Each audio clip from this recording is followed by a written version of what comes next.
Okay, so today I'm going to be telling you how snapping my Achilles tendon made me thousands and thousands of dollars and gave me the freedom that I had been searching for years. You might be thinking, how the hell does an injury make you money? All right, let me explain. So it was 2021. It was a cold Friday morning. And I've been really into boxing at this point. I think I've been training for about 6 months. And I realized that I needed to get more practice sparring because I was getting pieced up in the gym that I was training at. So I called up one of my friends, and he'd had a few fights already in Muay Thai, and he was taller, bigger, and more experienced than me. So I thought this guy's a perfect match to just spar once a week. If I spar him, I get better at sparring him, then I'm gonna be really good in the ring. So shout out to Harry. He was a really good training partner. We'd go every Friday morning. I think it was like 7 o'clock in the morning. And we'd just go to a local park, just where there's some concrete area, and we'd just do like 5 3-minute rounds every week. So it was just one of those days, right? Cold morning, and I went to the park and I was sparring. It was like second round, and I was starting to get the feel for how he'd fight. So I was like dodging punches more, slipping, and I was waiting for him to actually throw a jab so I could slip and counter with a right. This time though, when I stepped back on the right, I just heard like a stick breaking, like crack. And I was like, what was that? Then I realized it was my fucking leg, because I couldn't fucking move it. I was like, holy shit! I just snapped my Achilles tendon, right, full rupture. And I knew in the back of my mind that I'd snapped it because I'm a physio, right? I know the signs of a snapped Achilles tendon, but the mind plays funny tricks on you. Right? I was like in denial, and I was thinking, nah, it's just like a minor strain, just a minor strain.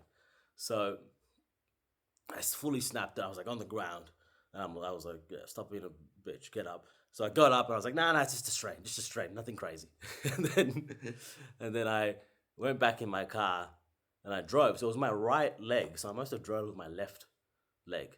I drove back to the clinic, and then I was still in denial, right? I was like, nah, it's not a rupture, not a rupture. It'll be fine. Because the actual test for rupture, you can't do it yourself. You got to get someone else to do it for you because it's got to be completely relaxed, the Achilles. So I went back to the clinic. I think the clinic still hadn't opened yet. It was still early in the morning. And I just went and just got a boot just to take some pressure off the Achilles. And then obviously, eventually, I went to see someone. They did the test and full rupture of the Achilles. That was it. So this like really got me down because I was training really hard. I was actually thinking I was going to have a fight soon, right? My first fight. And it really got me down because like I said, like when you're really trying to push towards something and then you get a big injury. So this injury sets you back for a whole year, by the way. You can't like this injury is really bad. Like it's a very long recovery for this injury. And it really got me down, right? I was upset. I was like, I didn't show it, but I was really upset because, yeah. And what did I do? Like the first few days, I was just eating, right? Just eating shit, eating shitty food, like fucking chocolate ice cream, just sitting there and just, you know, expecting people to feel sorry for me, just eating shit, drinking, not doing much, just sitting, watching movies. And then I was thinking, like, is this like, how am I going to make the most of it? Like, what's the point of just eating and drinking and doing nothing? And then I thought of something. I must have like heard this somewhere or read this somewhere, but I had a thought in my head while I was just sitting there, like half drunk and like just falling asleep on the couch or something.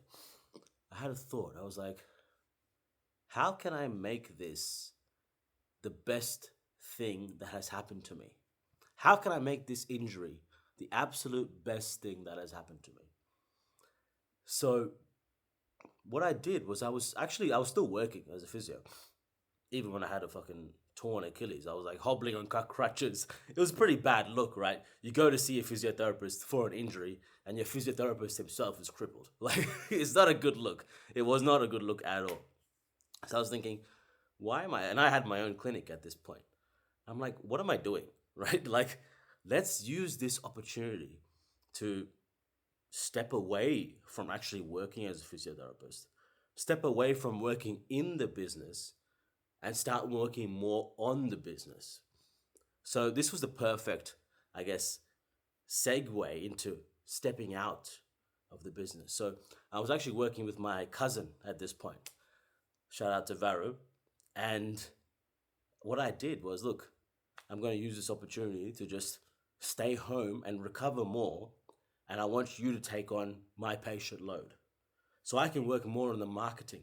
I have more time now to work on growing the actual business rather rather than seeing like 20 patients per day. After you see 20 patients per day, you're just knackered, right? You don't want to do anything else. You just want to go home and sleep. So now I had more time to really grow the clinic and be able to bring more people in and work on different ways to get the actual business growing more and more profitable. So that's how I changed this and essentially started making money from home for the first time in my life. I also started working on some other online projects. So for the first time in my life, I started making money online. And for the first time in my life, I started making, decent money without actually going in to treat the patients. So I completely reframed the situation. Instead of just lying on the couch drinking and just thinking, oh, look, like woe is me, right? I thought, how can I make this the best possible thing that has happened to me in my life so far? And that is an excellent frame that you can use for anything. You have a breakup. How can I make this breakup the absolute best possible thing that has happened to me in my life so far? Right? Or even you get laid off in a job, you get fired. And you can put this situation for any setback that you have.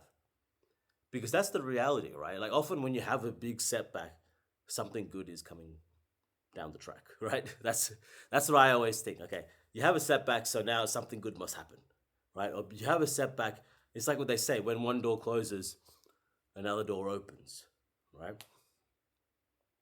But this is the problem, right? And I feel like the society at large is just so, it's so adamant on men, especially on men talking about their emotions.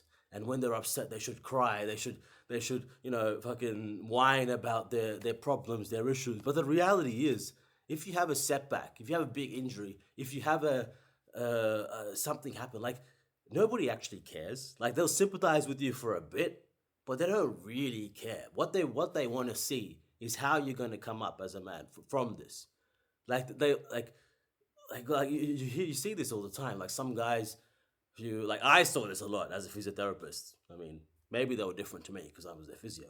But they would come to me and they would just complain, complain, complain. Oh, this injury, this injury. If I only had this, then I would have made it. If only this didn't happen to me, I would have made it. Actually, it's not only physio. Like when I would see random people, they would just complain, whine about their situation, right? But as a man, nobody gives a shit really.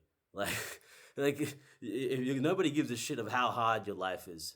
Nobody gives a shit how this happened to you, how this set you back. Nobody cares, right? Everyone just wants to see how you made the most of it.